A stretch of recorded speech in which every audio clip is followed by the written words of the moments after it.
to, because it was so close to the Jewish holiday season, and everybody like literally just got back to school, we were like, you know what, let's wait. But our goal is that the next time that we host something like this, we will host a luncheon similar to what we did last year, and it'll be in our new center in Aventura. If you can get there without 20 hours of traffic, you know, good luck. But that's what our goal is. Just so you know, besides building more updated offices and a training center for teachers, we are also using that facility as part of it will be a ABA center, and sort of like a place when kids are out of control in school, to allow them the opportunity to not stay home because of their behaviors, but to continue going and having some structured environment so they can be re-implemented back into their classroom or back into the schools that they're coming out of.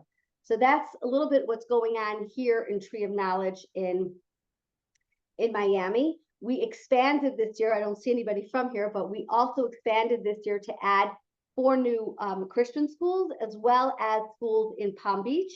And hopefully we are applying, which is the big news, for Broward for next year. So just to give you a little sense of what's going on with Tree of Knowledge here in Miami. Also want to update you a little bit about what Tree of Knowledge does all over the country. So we do the exact same services plus center-based services in Cleveland, Ohio, and we also do that in Lakewood, New Jersey, as well as Passaic, and we hope next year to be going into New York.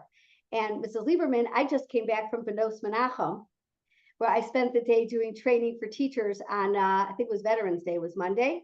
So, and before that, I was in Beis Rivka, and before that, I was in the Benos Menachem from Muncie. So I have been touring Chabad schools all over the country and taking a look at their special ed and what they're doing and different things. Why I bring this up is that there are directors of speech, there are directors of Hebrew Kriya. Last year, some of the teachers got an opportunity to see some of our staff from other cities. And one of our big goals in Tree of Knowledge is to really take our best staff from all the different cities and kind of bring them around so that we can offer them different opportunities for them to continue not only their own professional growth, but to provide professional trainings to other schools in other states. You know, New Yorkers and the people from the North like to come south, but sometimes the people from the South like to go to, you know, switch over. So if there is a specific talent or specific professional development that you feel very trained in and something you feel comfortable that you would maybe want to share outside of South Florida, even in South Florida, but maybe outside of South Florida, please let us know this, because we are trying to shift our staff around so that everybody gets a chance to see our staff from different cities and different states. I have to apologize in advance. Obviously, I was up north, so of course I got a cold. So if I cough, I'm sorry. I'll try to mute myself. The goal of tonight was really, first of all, just to get to know each other and just to have these opportunities, and for me to introduce myself to some of the new staff. And I'm glad that some of the coordinators are on.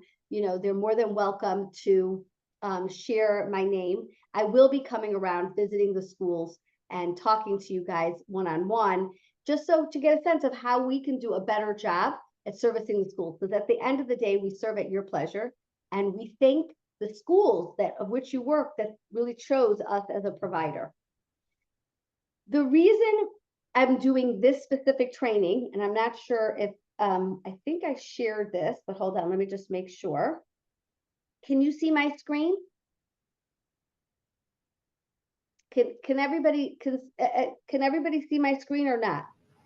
No, we just see you. Okay. No. 1 second. So let me just share it. Why is it not doing it? It was before. Whatever I am doing in the PowerPoint presentation, it also comes with a whole series of handouts. Lots of different things that you can, all of these trainings can be shared with anybody and everyone. So if you feel like there's a teacher in your school that couldn't be here tonight, you know, feel free to share this with them. And I don't know why it's not sharing my screen. It's only good as your technology, right? Let me see. Maybe I have to, hold on. Let's see. Oh, Now can you see it? No. Oh, hold on. Okay. I don't know if it's not sharing because there's too many people. No, here it is. Okay. All right. How now can you guys see it? Yes. Okay, Yes. perfect. Okay. So I created this just to give you a sense of where I have presented it. So we had a meeting in Lakewood in the beginning of the year in our offices there, and you have to understand that we have over 700 employees in Lakewood servicing close to 10,000 students.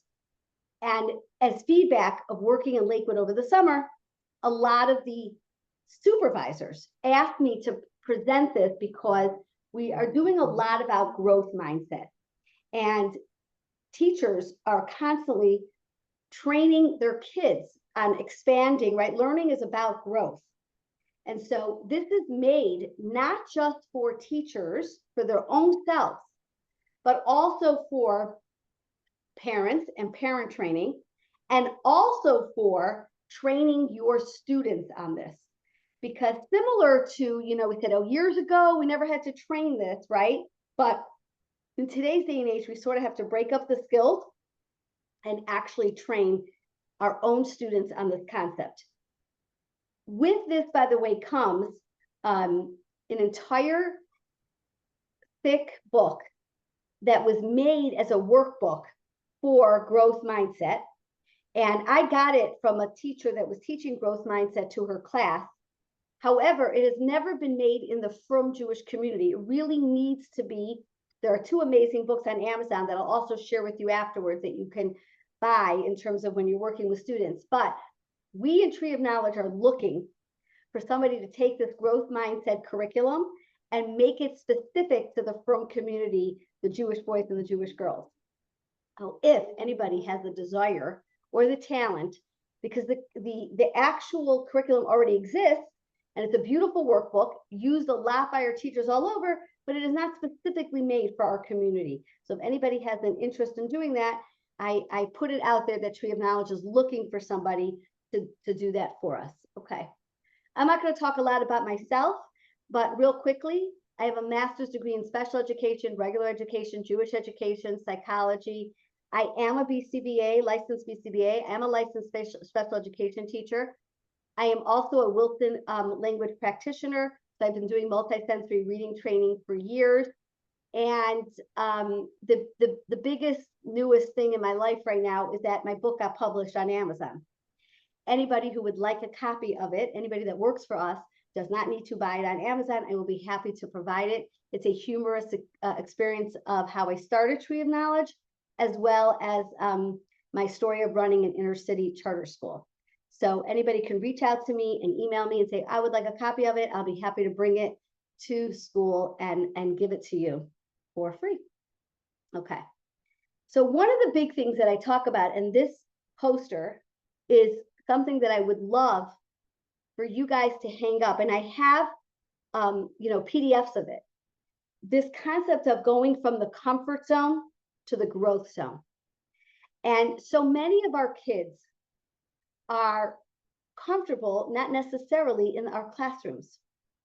They're comfortable at home. They're comfortable watching TV. They're comfortable, even if it's Jewish movies, even if it's Jewish videos, even if it's we are servicing an academically at-risk population.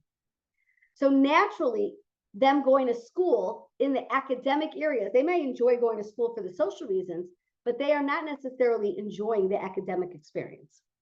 And our goal is to take them from their comfort zone. And this could be any kid. I always say that teaching reading, whether it's Hebrew reading or English reading or any language reading, is hard work. It is a labor. So it is not necessarily where your comfort zone is. We go from our comfort zone to our fear zone, then to our learning zone, and then to our growth zone. And I want to address the fear zone because in my practice, and I practice with my husband, clinical psychologist, we are constantly hearing things like, well, my child doesn't want to go to school or he doesn't like school. And that's the fear zone. And that's normal.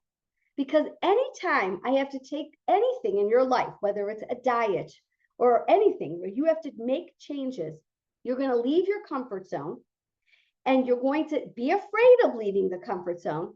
But then once you deal with your anxiety, you're going to be able to be in the learning zone. And so it's natural. I don't know what happened lately, but there's been all this talk like, they have to feel 100% comfortable all the time. While your classrooms and your individual rooms where you're working with students should be warm and friendly and inviting, it's still a process to have to get the kid to work. You could have the yummiest room, with bean bags and all kinds of nice things and all kinds of fun things for your kids to do.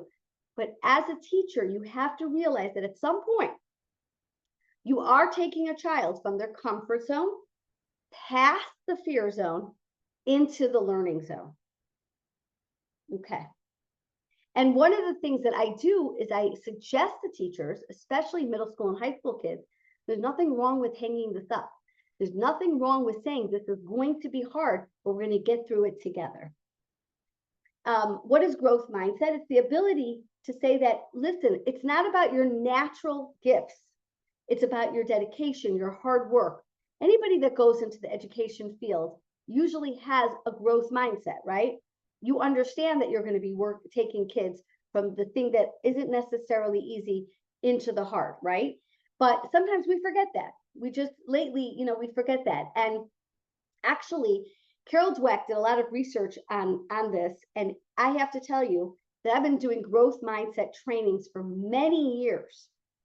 And I went to the Lubavitch School in Muncie, and we were planning this for their teachers. And she's actually the one who introduced me to Carol Dweck, and it really, really works.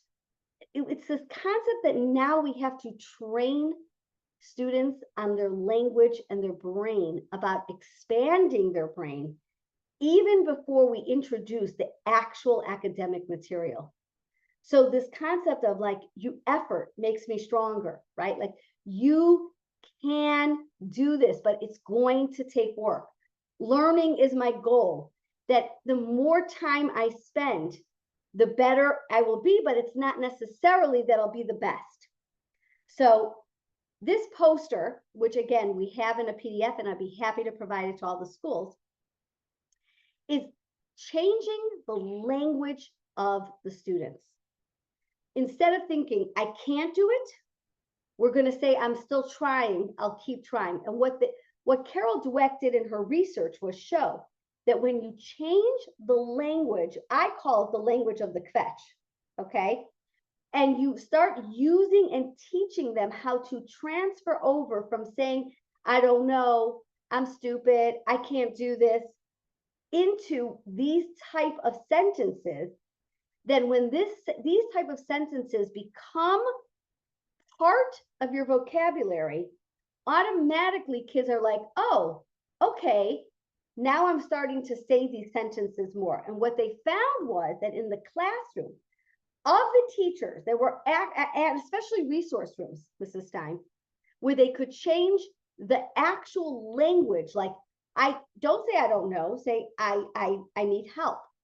Like replacing their sentences, automatically the attitude and the ability to learn went up. So that's why I feel like this is a poster that I would say is more for middle school, high school. This is a poster more for elementary school. But this concept of training kids to change their language about how they approach something that is difficult. And that's the kind of students that we deal with. We deal with students that are absolutely do struggle with this, that reading is harder than the average kid, right? Then what's going to happen is they're going to end up being able and getting their mind ready for learning. I'm going to stop there for a second. See, there's somebody else that joined. I just wanted to ask, I want to just go around. I don't want to be lecturing the entire time. I want this to be a participatory experience. So I'm going to ask Rivka, what is your experience in the language and your experience with training growth mindset? Have you ever done this before? So at some level, yes. As a matter of fact, a few years ago, with some of my staff, which I don't think I have any of that staff with me anymore, one of our professional developments, we talked about growth mindset. Um, we do work with our students on changing that language. We don't do it enough. I'll just be honest. As a matter Right. of fact, I was going to ask you, are you going to be giving us a copy of the presentation? Because I Yeah. would take those at least one of those posters if I could figure out how to print it up nice and put it Yeah. up. No, we'll do that for you. That's one of the reasons that I wanted to introduce you. Like, I'm going to send you tomorrow, and I'm sorry, we had a little bit of a computer issue because really it should have gone out before. But we're going to send you the PowerPoint presentation and all the attachments. And if you say to me, listen, I really would like this poster for my classroom, we'll be happy to print it for you and bring it to you. Okay, so I'll tell you right now, the one that you showed that was like more the elementary, Right. That's the one probably you'd want. I That's would the one. want Yeah. like at least two of those because we got two different rooms that I would definitely put it in. Great. Okay. So that's fantastic. And you'll send me an email and we will definitely have that for Right. you. Thank And you. that's in the ideal world, we would have done this training like in August, but we live in a different world and it's so crazy before getting everybody back and getting back to school. But I kind of wanted to lay it out as the theme unit for Tree of Knowledge, all of our staff across the country. Now that is for students. However, the biggest and key thing with training growth mindset is also, by the way, thank you, Mrs. Stein, is also getting your own brain ready for this. And it is really hard because that means that we as teachers have to accept that what worked maybe 2 years ago or 4 years ago or 10 years ago may not work now because generations change now every 4 years. And we have to create new ways of sort of like doing the same thing. And I think that's really the hardship, is that we have to have a growth mindset because we're the actual role models for this. So I'm going to ask Tokla, I forgot is who. Oh, I'm going to ask Joyce go up. Joyce, do you want to put yourself back on? Joyce, are you here? Yes. I'm sorry. Hi, Joyce. Okay. Yes. So can you give an example in your own life Mhm. of where you had to implement growth mindset for yourself? Oh, I would say any difficult situation, getting out of my comfort zone, let's say being a new mom. Oh, okay, for sure. I just want to let you know that anybody that I call on that answers me, we have Amazon gift cards. Oh. Because just like you give rewards to your students, I want to reward you. And at 7:25 at night, when you've done a whole day of teaching, you deserve a reward. So especially if you participate. So at the end of this, by tomorrow, those that participated in active engaged learning, which means they actually spoke, they will be getting a gift certificate. So I want to just throw that out there. Thank you. Okay. So I don't want to spend a lot of time on one topic because there's just a lot to go through. And tomorrow I'm going to send you the PowerPoint about growth mindset. And there's a whole training just on growth mindset, but I just kind of wanted to introduce the concept. And now I'm going to go back to something else, which I also wanted to address. Okay. So we know that teaching is the most stressful profession. And there's a lot of exhaustion and depression and withdrawal and physical symptoms. I couldn't believe it when I found out that 44% of new teachers leave the profession within 5 years of entry. So that's all across, but we are always desperately looking for teachers. And we know that teachers get burnt out, and we know that it's difficult. And we also know that especially in this type of service, you're not dealing with that highly motivated kid that will just do whatever you say, right? Because those are the type of kids that usually remain in the classroom or are high achievers. So why do I bring this up? Because I feel that it's very important to help you prevent teacher burnout, because at the end of the day, you are the greatest resource and you're our greatest resource.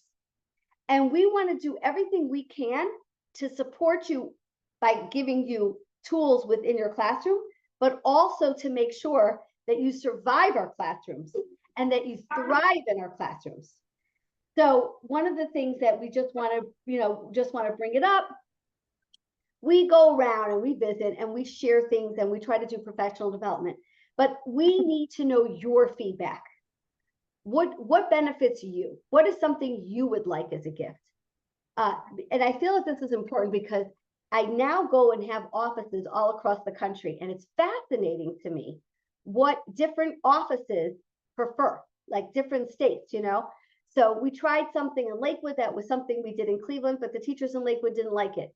And the opposite, right? So now we're saying to you, South Florida is becoming its own group. And I have no idea what makes you guys happy. Is it gift certificates? Is it sending you a coffee once in a while? Is it having a special luncheon for you? We want to help you. We want to make sure that you enjoy working for Tree of Knowledge and that you feel rewarded from it. So I am asking you to share any sort of information. Like we did give out stuff in the beginning of the year, but it's kind of like a guessing game in South Florida. So feel free to say to us, listen, Nikki, this is what we would like. This is what we would make happy. Obviously, everybody wants more money, but I don't really control that. That would be Michal Behar. She's not here. I control things outside of the financial things that can just make you feel that you're needed, that you're important to us. And so therefore, I am asking you to share with us that sort of information. And again, obviously not everybody's going to like the same thing, but it's really, really important. Now, one of the things that we talked about in terms of students and rewards, and I went and presented at the National Kinos HaMechanchos in New York. And ever since then, I've been working with different Lubavitch schools. And the biggest questions that have come up have been over how much to reward, should we reward, intrinsic motivations, extrinsic motivations. But at the end of the day, what I have found across the board is that we can never pay teachers enough. But there are things that we can do to help make your life easier. We do have a licensed clinical psychologist who is a supervising clinical psychologist for Tree of Knowledge. We do have a lot of mental health staff, especially in different cities. If there's any way that we can, you need somebody to talk to, you want to have that private one-on-one conversation, you feel that you would benefit, forget about being trained in achievement in math, you really just want to have a spa day for the Tree of Knowledge teachers. I'm just bringing up examples. Please feel free to share with us and we'll try it. And we're never going to make everybody happy, but our goal is to really create a professional group of people that enjoy working together and really want to join the Tree of Knowledge staff. I'll give you some examples of things that we've done in other cities, and you can decide, well, maybe this is something I like, maybe this is something I don't like. We brought in a nutritionist in who did an entire like cooking show, Rory Bookman-Weisberg, who actually, I think we gave out some of her healthy cookbooks last year, but she's coming out with a new cookbook. So we've never done that type of programming down here, but we want to, because at the end of the day, we want to make you guys happy. Okay, so that concludes that part of my lecture, which is how we can be supportive. So I'm going to ask Shmuel Reyes, where do you teach? Hello? I don't know if it's really Shmuel Reyes, but that's the name that comes up on the screen. Okay, so he's not available. Yeah. Sorry, I'm here. Sorry. Yeah, okay. yeah. Where do you teach? I teach at LEC. Okay. What would be something you think that, and you're, the reason I called on you is because you're like the male in the room. There's always got to be one. So thank you for joining. Yeah. What do you think would be a reward that you feel that teachers in your school or that are working for Tree of Knowledge would enjoy? Yeah, I'm saying, I just want to make sure you're saying a reward for the student. You're saying for the students? No, actually, I was asking for the teachers, but you could also tell me about a reward for the students. I'll be honest. Nothing's coming to mind like Okay. right now. I'm sorry. But would a gift certificate to Aspa Claria? Um, I'm gonna actually do I'm gonna do something that you can do with your students, right? So sometimes you're meeting with your students and you ask them, what rewards would you like? And they're like, I don't know. So I'm gonna say to you, okay, I hear you. We're gonna go back to growth mindset and I'm gonna give you a choice. Okay, we're gonna do a choice and maybe you could answer choice. So would you appreciate a gift certificate at a kosher restaurant over a gift certificate at a farm store? Which one? probably a kosher restaurant. Okay, so there you go. And what I just did was, instead of asking an open-ended question, which may give you the I don't know answer, I gave them a choice of rewards. And one of the things that you can do for your students is you can give them a list of rewards that you've already researched, right? And maybe what you can do is this week you're doing pizza rewards. I mean, that's a lot of money for something for 1 week, but Yeah. this month is pizza, or this month is Slurpees, or this month, but which one would you prefer? And you choose the month, because what we have found with rewards, that it's within boundaries, right? So the same amount of money that I'm going to give you as a gift certificate to Ethel Clark, I'm going to give it to you at a kosher restaurant, whatever we as a company decide, right? However, Yeah. you prefer a kosher restaurant, so why not make you happy and give it to you at a kosher restaurant? So it's the same thing you're doing with your students. You can have different, like, you know, when a $5 rewards, quarter rewards, $1 rewards, you know what the amount is before you give it to them. But because they have choice, it makes it feel good. You're a part of it, and I want to make you happy. So that's an example of using rewards that incorporates choice, but it's not Yeah. open-ended. Thank you, Shmuel, for doing that. Yeah, sure, I no problem. appreciate that. Okay. Thank you. All right. So now, are there any questions on this? Nikki? Yeah. I just wanted to mention one of the things that we do in our resource room is, along with their little sticker charts and everything, when they get to a certain point, they literally come and choose a prize. And I literally have drawers that the first time you're going to get drawer 1, and then the second time drawer 2. But in each drawer, there's different prizes. And the kids love it. They absolutely love it. But are they different pricing, or they're just different? You just mix them up into different drawers? In other words, are they all 50-cent prizes across the ball game? Yeah. Like the first drawer might have stickers and erasers and things like that, and the second drawer might have little bouncy balls. Oh, I love that. But there's always a variety. So everybody cool. comes in and they choose what they like. Okay. But somebody just said, the I further like up they go, the certificates. bigger the prize. Thank you. Okay, there you go. So do I, by the way. Okay.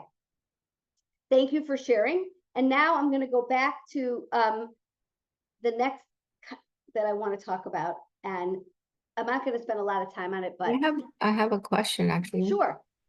Hi, my name is Esther Perez. I work at YES, Boys Okay. Campus. Actually, I come up as Tokla. Yeah. Oh, okay. Hi. You are. Okay. I have a quick question for you. How do we get the school to be on board with us in regards to giving the children rewards or compensating them in any way? Because sometimes, you know, the whole school is involved, and we have to make sure that it's okay with our administrators to be able to give the children whatever, you know, whatever we decide is a good treat for them. I'm not sure that that's always accepted in the schools. I don't know if you understand my the first thing you question. want to do, the first thing you really want to do is get permission, and Dina Lieberman can talk about this because she's a principal. The first thing you really want to do is you want to make sure that whatever rewards plan you have, your principal is on board with. Because at the end of the day, I always tell people, our Tree of Knowledge staff serves at the pleasure to the principal. And really do, if the principal can make that decision that we are no longer going to be in that school or be in that school. So the more we can get on board with whatever the principal's vision is.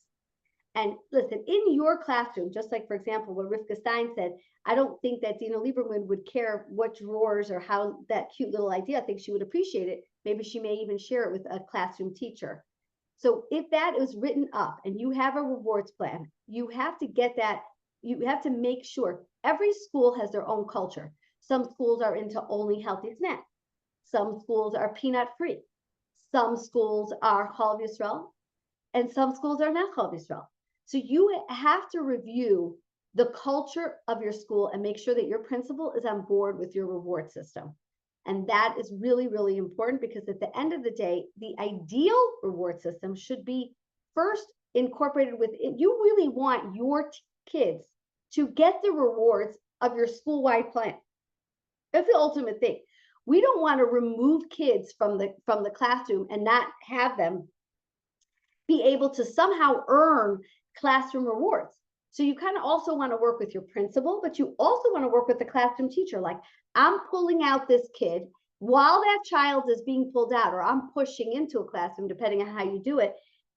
I want to make sure that that kid doesn't feel that they're missing out on some reward that the classroom teacher is doing. So you have to coordinate your rewards prizes with the classroom teacher. So the kid feels like, even though I'm leaving, right, they're getting a reward for finishing this reading assignment, and I may get the exact same reward. That's ideal. Also, you have to have a relationship with the kid. Right. So you also really have to be able to discuss with the child what their reward system is. And that brings in my next thing, which is parents, okay? On top of the culture of the school, and on top of the principal, and then the classroom teacher, you have parents who have a lot of say in this kind of stuff. I have been doing rewards now through the ABA program. I have some parents who are into Pokemon. I have some parents who are against Pokemon cards. I have some parents that are into Rebbe cards. I have some parents who are not into Rebbe cards. So you have to really also get buy-in from the parents and talk to them about what they're willing for their child. We have some very healthy oriented parents who are very against using food as a reward. So for those kids, we have to use Pokemon cards and different things like that. There are other parents who are like, no, we don't care. We are fine with you taking them out. We are fine with them having some sugar. So I don't even like to do like a company-wide rewards thing. I feel that it's something very individualized. One of the other things that we developed, and I'm going to share this with you recently, is one of the biggest issues we're also finding is we're all in a rush. We have so many kids and we're pulling them out, and we only have like a half an hour, 40 minutes. So much of it is we don't even really know our kids. I actually developed for elementary school cards to play with the first day of school. And unfortunately, we didn't do this the first day of school, but we could still do this to try to get to know your child. Because just to sit down and say, what do I need to reward you for? If you find it's so fascinating. So I just did this 2 weeks ago for the supervisors in Lakewood. And then in our office there, we also have center-based kids, right? And so I made all the therapists, speech therapists and academic therapists and mental health therapists use these cards. And they came back to me after like 3 days after we were piloting these cards. And they were like, Nikki, we had no idea. We had no idea that the mother just had a baby. We had no idea that they were in, China for Sukkot. I'm just giving you an example of something outrageous. But, obviously some of the stuff was like, oh yeah, of course we know they like potato kol, they like deet challah. But there were other things that because of these discussion cards, we found out, some of it was very sad. We found out that one of the kids had lost a sibling. We had no idea that they were sitting Shiva last year. Like, it was like so interesting just by asking these questions. So I just gave these cards to the training that I did to Benos Menachem. And again, we're having them printed now, and we're going to give you these set of cards because rewards are so personal. What one kid is going through, another kid is not. And sometimes to them, good. Obviously, the drawers and the standard sticker stuff and all that stuff is standard stuff. But you'd be surprised at how getting to know your student makes a very big difference with them. Okay, so one of the last things that I want to share, and I don't have it on my PowerPoint, but I wanted to discuss it, is parent-teacher communication. And sometimes that's the most difficult part of our job because, again, we only see the students 2 times a week or 3 times a week, and we're living very chaotic lives. So I created a sheet that I piloted at the conference that I did in the summer, but then I've been sending it out to different schools, and then a lot of schools use it, and they've been editing it based on their needs. but a form that you can fill out to prepare you for a parent-teacher conference that actually you could send to your parents before you even meet with them, so that they could get this beforehand and you know what it is. Obviously, a hard meeting, you know, when you have to bring in that parent, like the kid is just not picking up reading, and you have to make a recommendation, let's say for psychoeducational testing, right? It's ideal that you prepare for those kind of meetings. You know, when Mrs. Lieberman's calling in her staff and saying, okay, we're about to bring in this parent and say, like, we got a problem here, right? It's helpful if the basic notes from the resource room to the classroom teacher to the principal has all been reviewed before and included, approved, and sent to the parents before, so that there's no like shockers at the meeting. And that's another thing that I'm going to send out. Again, you can edit it, you can change it, but as part of growth mindset, we want to improve. We always are looking to improve our relationship with the parents, because the parents are a team member. And we all know that when parents are on board, our job is a lot easier. When parents are not on board or don't support it, or like, oh, you have to go to that resource room. Oh, you don't really have to go. Or like, don't let them take you out, or you don't really need this work. You know, we've all experienced this. Then our work becomes so much harder. And the ultimate goal, right, is that our kids can feel good, they can learn, and they could return to the classroom. That's our ultimate goal. But it's a process, and sometimes have to go through that part of discomfort. And helping and getting parent buy-in is really, really important. As I have sometimes met parents in my practice, because we have a practice where we do ABA and psychoeducational testing, and I'm not saying that not anything that I hear in my office is correct, okay, because most of it isn't. I hear people in pain, and a lot of times when parents are in pain, they say all kinds of crazy stuff. But what does pain me is when I hear things like, I had no idea that my kid was doing this. I don't even know where they're going in Title I. I have no clue what's going on there. And I get it, because we're all busy and we're all trying to do things. And sometimes it's not true. Sometimes it's like the person has called the parent 100 times and she never answered her phone. So I know that. But the more we can set this up and show the parents that there is progress, that your kid is earning rewards, that we have been able to take them out of the comfort zone through the fear zone and getting into the learning zone, and then we can actually get into the growth zone, the happier you'll be and the happier the parents. We're never going to have, some teacher told me that we are always an imperfection. And I said that to my supervisors. My supervisor said, no, we are not a profession of imperfection. We are a profession of trying to help those that are imperfection, and therefore we don't live in a perfect world, and no matter how much we try, we don't always get exactly what we want. And that's sometimes what God wants, and that's okay, and we have to accept that. But anything that we can do to improve our skills automatically will transfer into improvement for our students, which ultimately that's what we're here for.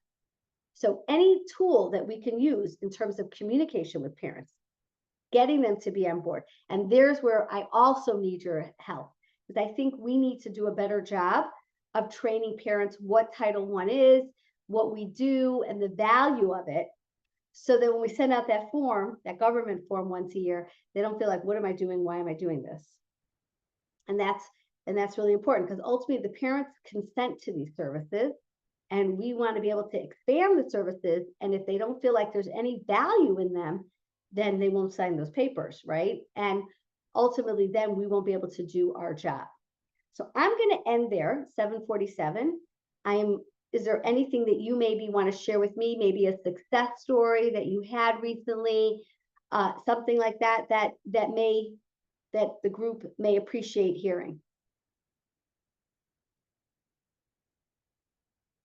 Anyone want an extra gift certificate?